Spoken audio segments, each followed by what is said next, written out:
Confronting and ending terrorism are indispensable steps on the road to peace. In my meetings with Chairman Arafat, I made it clear that he and the Palestinian Authority can no longer equivocate.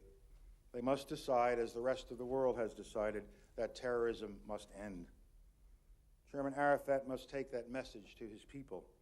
He must follow through with instructions to his security forces. They must act to arrest and prosecute terrorists, disrupt terrorist financing, dismantle terrorist infrastructure, and stop incitement. In the coming days, we will be resuming our security contacts with the Palestinian authorities to assess their capabilities, to develop specific performance measures for Palestinian security services, and to restore effective security cooperation between Israelis and Palestinians.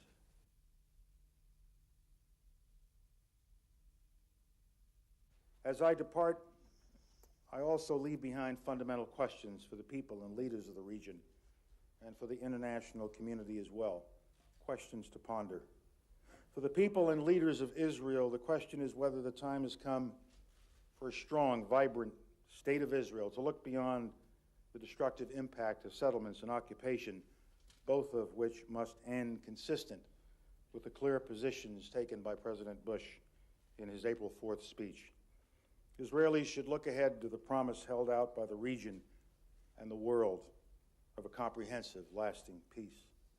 For the people and leaders of the Palestinian Authority, the question is whether violence and terrorism can be renounced forever and whether your sights can be set squarely on peace through negotiations.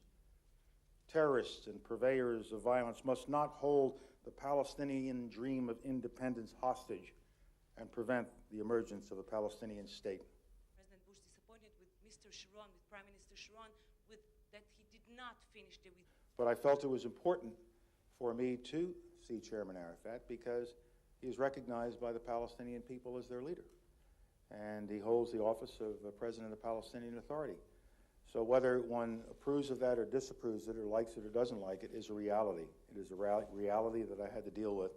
And the President sent me to the region to talk to all of the parties. And I could not have come here without talking to Chairman Arafat.